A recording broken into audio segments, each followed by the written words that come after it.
Excuse me, এখানে কোনটা আপনার বাকি? ওই যে মেয়েটাকে দেখছেন না, আমি আর বর্তমান রানিং বয়ফ্রেন্ড। What? কে আমাকে বললো তার কোচিং চলছে, এই তাহলে তার কোচিং। এই রূপ, তোমার কি দয়া মায়া নাই? আমার ভোলা ভালা বন্ধুটারে তুমি এমন কষ্ট দিতেছো কে? চুপ করো তো তুমি। সাবিয়া একটা কেয়ারলেস ছিল, ওর থেকে 10 গুণ কেয়ারিং আমার দুলাভাই। যেমন স্মার্ট তেমন ভালো মানুষ। আমি তো ওনার প্রেমে পড়ে গেছি। সামনে পিছনে ডানে বামে শুধু তাকিয়ে দেখতে পাই। তাই বলে দুনিয়ায় তার কোনো ছেলে খুঁজে পাও না যে আপন দুলাভাইয়ের সাথে প্রেম করতে হলো তোমার? আমি আর আমার আপু একসাথে সংসার করবো। তোমাকে তাতে জ্বলছে। নাটক করতে করতে কখন যে দুলাভাইকে মন থেকে ভালোবেসে ফেলেছি। এখন দুলাভাইকে ছাড়া কিছুই ভালো লাগে না। আমি চাই তোরা দুজন প্রেম কর। প্রেমের পরে তো হচ্ছে বিয়ে। তো বিয়ে করবি, সমস্যা নেই। দুলাভাইকে বিয়ে করা হারাম, আমি নিষিদ্ধ। আমি জানি, জানার পর তোর পাপ করবি। আমি যদি ওকে ডিভোর্স দেই তাহলে তো তোর বিয়ে করতে কোনো অসুবিধা নেই, তাই না? তোর আপু না নতুন প্রেমে পড়েছে। কি বলছিস সব? তোর মাথা ঠিক আছে আপু? সমাজ মান সম্মান এসব কিছু দেখবে না। তুমি একটা কাজ কর না, তুমি রূপকে নিয়ে দূরে কোথাও চলে যাও। সেখানে ওকে বিয়ে করে ফেলবে, সুখে শান্তিতে সংসার করবে তোমরা। আর তুমি? আমার লোক আছে, আমিও তার সাথে তোমার বয়ফ্রেন্ড আছে? আগে তো বললে না। কোথায় আছো তুমি? কাজে অফিস।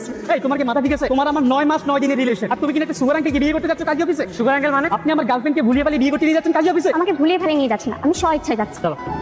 বেয়াদব কোথাকার। তুমি আমার ছেলেকে তোমার বোনের সাথে বিয়ে করতে পাঠিয়েছো? জবাব দাও। মা, আজ অব্দি একটা কথা আমি কাউকে বলিনি, সেটা আপনাকে বল। আমার ব্রেন ক্যান্সার, আমি আর বেশি দিন বাঁচবো না। আমি না ওকে অনেক ভালোবাসি, জানেন? আমি মরে গেলে অন্য মেয়ের সাথে সংসার করবে, এটা আমি মেনে নিতে পারবো না। আমি আমার ছোট বোনটাকে অনেক ভালোবাসি, সেই জন্য ওকে বুদ্ধি দিয়েছি ওর সাথে প্রেম করার জন্য। আমি চাই না আমার জন্য কেউ কষ্ট পাক, কেউ কান্না করুক। আমি মরার আগে সবার হাসি মুখটা দেখে মরতে চাই। আমার তো মনে হচ্ছে তুমি সুস্থ। কি বলেন মা? ডাক্তার রিপোর্ট দেখেছে, উনি বলেছে রিপোর্ট 100% ঠিক আছে। রিপোর্টটা কই দেখি। রিপোর্টটা তো 100% ঠিক, কিন্তু তোমার পুরা নাম যেন কি? তাসনুবা জেবা। এইখানে নাম চাই। তাসনিয়া জেবা। তার থেকেও বড় কথা, আমার বয়স কি 42? আহাম্মক দেখছি, তোমার মতো আহাম্মক আমি দেখি। আরে যাও আগে বিয়ে ঠাকাও। রূপদের দেখছো? হ্যাঁ, তা আমার চোখের সামনে দিয়ে কাজী অফিসে দিয়ে গেল, আর আমি কিছুই করতে পারলাম না। তুমি আছো তোমার রিলেশনে, উঠো রিক্সা উঠো। আপনার আইডি কার্ডটা দেন, জাতীয় পরিচয়পত্র। ওটা তো আমি তো ভুলে গেছি। সমস্যা নেই, আপনি বিয়েটা পড়ান, আমরা প্রাপ্তবয়স্ক। কাজে কিন্তু প্রমাণ ছাড়া কোনো কাজ করে না। মহিন, আমি আমাদের ভালোবাসায় কখনো কোনো কিছু দেখিনি। রবীন্দ্রনাথ ঠাকুর বলেছেন, জীবনে কাউকে পাওয়ার পরও যদি আরো ভালো কাউকে পাওয়ার আশা করো, তাহলে একদিন দেখবে জীবনের সবচেয়ে মূল্যবান কাউকে তুমি হারিয়ে ফেলেছো। আমি তোমাকে হারাতে চাই না, আমি তোমাকে অনেক ভালোবাসি। হ্যাপি অ্যানিভার্সারি আপু। তোরা বিয়ে করিসনি? দূর কথা, আমরা বিয়ে করবো কেন? দুলা ভাই তোমাকে তার জীবনের থেকেও বেশি ভালোবাসে। আর এই সব নাটক করা হয়েছে তোমাকে সারপ্রাইজ দেওয়ার জন্য। তুমি নিজের পাতে নিজে পড়ে গেছো।